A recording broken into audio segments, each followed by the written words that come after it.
I said, you know what?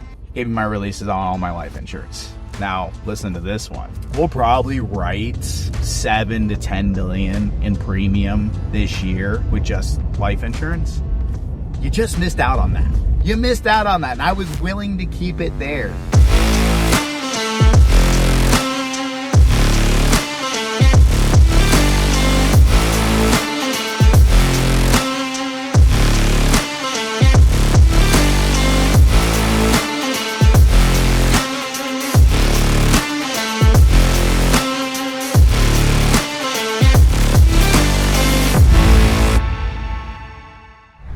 Hey, I want to do part 2 of, I can't believe I missed this part of the story, but part 2 of why did one of the largest direct-to-consumer brokerages in the nation move from the FMO they were with for 12 years. So why did I move after 12 years? So I'll do a really quick recap, try to keep it under a few minutes here. Recap of part 1 of the video. So mind you, I've been with this company for 12 years. I've had written tens and tens of millions of dollars in production under them, tens of thousands of Medicare apps via MedSup, Medicare Advantage, ancillary. Have some of the best deals from an admin perspective. I could have probably had a little bit better, but needless to say, they've taken care of me from a admin override perspective.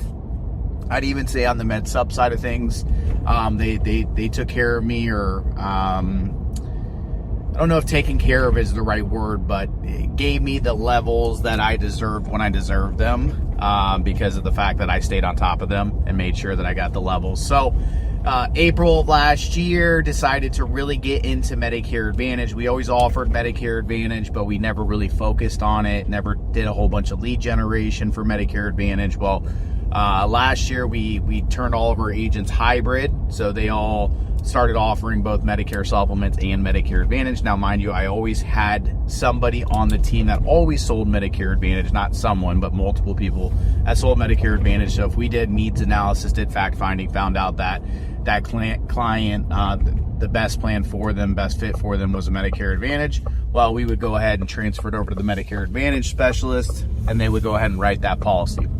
So April of last year, decided to bring on Medicare Advantage, get all my Medicare supplement agents licensed, brought them on, got them all certified, all that good stuff. And I started looking at compensation. It was very minimal piece of our business prior to, not a ton of revenue was coming in, so it was never a big focus of mine, right, wrong, or ugly. Probably should have looked at it back then. So April, I started digging, started talking to some peers in the industry, found out, hey, there's more dollars out there that I'm not getting, aka co-op, right? I ended up finding out that this FMO was getting anywhere between $150 to $250 for 4 of the big 5 carriers, and I was getting none of that. So they were pocketing all those co-op dollars themselves, or giving them out to anybody else. I don't know exactly what they were doing, but more than likely probably with the majority of that padding their pockets. So I went to them and I said, hey guys, I know there's dollars out there. What can you offer? We went from 50, we negotiated up to 100. And here's the part that I missed. We had an agreement in place. So we actually had a written agreement in place. I wanted to make sure that it was in writing. Like I've said before in other videos, I had an upfront release. In that same agreement was my upfront release, but we were going to amend that upfront release with the co-op dollar, saying, hey, for AEP, it's going to be X, OEP will be X, and rest of the year, we'll relook at things those 3 times of the year with these co-op dollars, because, that's what they negotiated with those carriers at that given time. So the agreement had my written release in there saying at any point in time that I wanted to leave, I could leave this FMO, my downline would come with me. In addition to it, we put in the $100 co-op per carrier minus United Healthcare. I'll say it, minus United Healthcare. United Healthcare doesn't really give co-op out on that side of it. That is what it is with United Healthcare. So had the agreement in my hands. That was back in like April or May of last year. I didn't sign it. I was still doing some research on the 100 because I knew that there was more out there, and never ended up signing it. But mind you, we're still writing a ton of business at this time. We're writing, 100, a couple hundred apps a month, and it was just growing month over month over month. So never ended up signing it. Now, for this, there was nothing in this agreement that would have done anything for the carrier or for the FMO to have kept me there, right? It doesn't say in there, hey, well, if we give you co-op, you've got to stay with us the rest of the year. No, it was literally, hey, here's your upfront release, okay?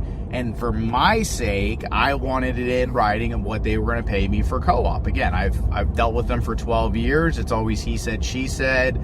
Don't get things in writing, and then I don't get paid. So I never signed the agreement because I was out still talking to other FMOs. I was talking to peers in the industry.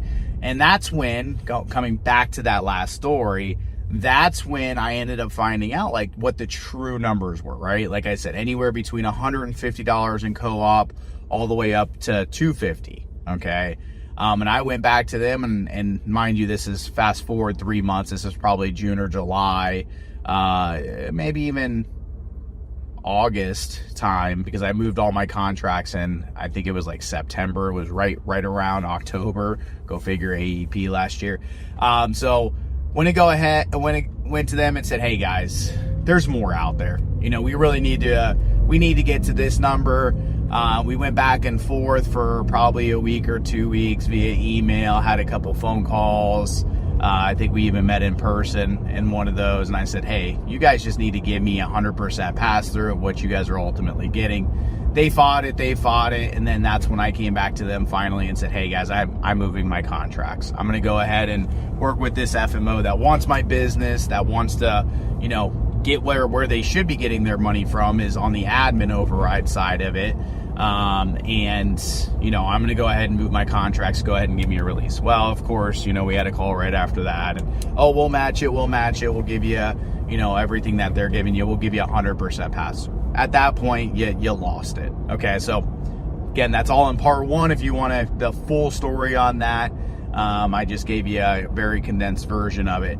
So I decided, no, I'm going to go ahead and move my contracts. Well, they gave me my releases. Thank you for that. They did hold up to give me my releases and everything. But I ended up waiting until all my releases were essentially finalized. My contracts were moved because it is a process. It's a pain in the ass. But it wasn't too bad. If you know what you're doing, you got a good licensing team, which we do. We were able to move over pretty quickly. So got everything moved, and we're talking late last year now. So I go back to them and I say, hey guys, yeah, the agreement was never signed, but you guys do owe me these dollars. I'm not asking for the full, 150 to 250. You guys agreed that you guys would give me $100 on those 4 out of 5. And I think at that point, so we always look at, I don't want to get paid in advance with most of my stuff. Like, hey, listen, I need to get paid on after the business has been on the books for 90 days. Okay, so no rapid disenrollment, then pay me, because I don't like chargebacks, dealing with all that crap. We've got enough money not to have to worry about all that type of stuff. And there's some agencies out there that, don't have that, and I get it, but, rapid disenrollments are a pain in the butt. So, this is minus 90 days, and at that point, did the calculations with our CFO. It was like 40 to 50 grand. It wasn't tremendous. That's still a big number, right? Went to them and said, hey guys, here's the policies, here's the carriers, here's the policy numbers, here's the co-op that you guys owe me, when are you going to go ahead and send it? Well, one of I think he's the president of health over there now. I don't know if it's VP or he's president, but anyways, one of the higher up executives over there, I sent it directly to him and a couple counterparts on his team, and he literally messages me back and says, you moved your contracts, we're not giving you that money. But you got paid on my business. You got the co-op, $150, $250 on my business, and then you're not going to pay me that. And we went back and forth on a couple emails, and I was like, man, I gave him a couple opportunities. I'm like, that's just not good business. And, he he kept saying, oh, well, you moved your contracts. Well, yeah, I moved my contracts because you weren't being transparent with me. If you were transparent with me from day one, we would have never had this issue. If you would have just given me the money that should have been mine in the first place, then we wouldn't be having this conversation. We'd still have a great partnership right now. And a good partnership, and we'd be moving forward. But mind you, you guys are greedy and you wanted to pad your pockets, do whatever you're doing with the cash. I don't know what it is, but you want to pad your pockets. So we went back and forth, and the end result was, no, I'm not going to give you those dollars. Well, I said, you know what? I already knew I would, I said, if they were going to give me my dollars, I was going to keep a few of my life insurance contracts, because all the contracts that I pulled were on the MA side at that point. Okay. All my MA contracts that I had. And like I said, I've got quite a few of them direct as well. So the handful that I had with them over there, I went ahead and pulled those. Well, I still had a lot of life insurance cases. And what I already knew is, this year, which we started it back in February, we were going to start selling life insurance. And again, I do not deserve direct contracts on some of these deals. Now, with my med sub carriers that are tied in with life insurance, yeah, like the Mutual of Omahas, the Aetnas, the Cignas, like those contracts I deserve direct, and I have direct on those. And I knew, I was like, hey, if he does not pay me this money, which is mine, EIPs, then I'm going to go ahead and pull my life insurance contracts. And sure enough, I knew, I didn't know, I was hoping he wasn't going to do this, but I was pretty confident he wasn't going to. So he, nope, not going to give you that money. And it would have probably been, if I added it up today, it's probably now with the rapid disenrollments and with September and October effectives that we had written underneath them. Some of our contracts didn't even move until November. So they got a lot of the beginning of AEP. I mean, we're talking probably 80 grand-ish, 70, 80 grand-ish that's out there that's owed. And I said, you know what?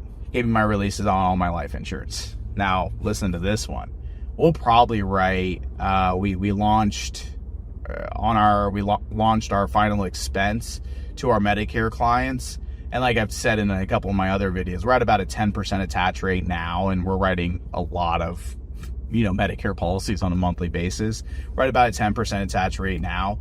We'll be closer to 12 to 15%, I think, once I hand everything over to my agents within the next month and a half here. I think it'll be, we'll probably write, I'd say, because we are starting actual true direct consumer brokerage as well internally. We'll have about 10 agents on that team going into the end of the year. But I think we'll probably call it 7 to 10 million in premium this year with just life insurance. You just missed out on that. You missed out on that. And I was willing to keep it there. I was willing to keep a couple of those contracts there. Now, they wouldn't have got the full 7 to 10 because, like I said, some of those contracts I have direct. Mutual of Omaha gets a lot of our business on that side. A couple of our other core carriers get a lot of business. Be a good part. We want to try to be a good partner across the board, right? We're not just going to sell Medicare products and not sell your ancillaries. We're going to sell your ancillaries and life insurance because they make bigger margins, on that type of stuff. And if you're good partners to your carriers and you take care of them and you're not just trying to chase a dime over on another contract, be good partners to the partners that are good to you on the Medicare side of things, and that Medicare is our core business. So anyways, I knew, I can't believe I missed that part of the story. That's the biggest piece of it, is the fact that, man, if you would have just done good business, you wouldn't have lost my contracts. We'll write close to 40 million in med sup this year, probably write close to 8,000 MA policies this year, tons and tons of ancillary. And, they would have gotten, overrides on some of that business, not a lot of that business, just because, a lot of the MA business they would have, but not on the med sub side, because we're practically direct on everybody there. So anyways, hope you enjoyed my story, and work with a good FMO. Work with somebody that's going to be transparent with you, that's going to be upfront, going to give you what you deserve. And let me know if you have any questions. Appreciate you.